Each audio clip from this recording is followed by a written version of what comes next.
സൗഹൃദ ദിനത്തോടനുബന്ധിച്ച് ഭിന്നശേഷി വിദ്യാർത്ഥികളുമായി സൗഹൃദം പങ്കിടുന്ന ബഡീസ് മീറ്റ് സംഘടിപ്പിച്ച തണൽ സ്കൂൾ ഫോർ ഡിഫറൻ്റ്ലി ഏബിൾഡും ഓക്സ്ഫോർഡ് സ്കൂളും സംയുക്തമായാണ് പരിപാടി നടത്തിയത്.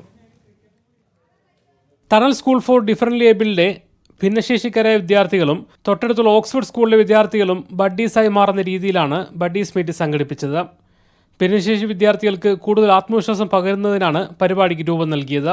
ഞങ്ങൾ മുന്നോട്ട് കാണുന്ന ഒരു സ്വപ്നം കൂടെ ഇതിൻ്റെ കൂടെ പറയാം. അതായത് ഭിന്നശേഷി സ്കൂളുകളില്ലാത്ത ഒരു കേരളമാണ് തണൽ മുന്നോട്ട് കാണുന്ന ഒരു സ്വപ്നം. അപ്പോൾ അതിൻ്റെ ഭാഗമായിട്ടാണ് നമ്മൾ ഒരു തുടക്കം കുറിക്കലാണ് ഈ ഓക്സ്ഫോർഡ് സ്കൂളിൽ വെച്ചിട്ട് ഇന്നുണ്ടായത്. കഴിഞ്ഞ ആഴ്ച ഞങ്ങളുടെ കുട്ടികൾ തണലിലെ കുട്ടികളായിട്ട് കാണുകയും അവിടുത്തെ ഓരോ കുട്ടികളെ കൂട്ടുകാരാക്കിക്കൊണ്ട് ഞങ്ങൾ ഈ ബഡീസ് മീറ്റിലേക്ക് ഇവരെ ഇങ്ങോട്ട് ക്ഷണിക്കുകയും നല്ലൊരു പരിപാടിയാണ്. നടക്കാവ് CN പ്രജീഷ് പരിപാടി ഉദ്ഘാടനം ചെയ്തു.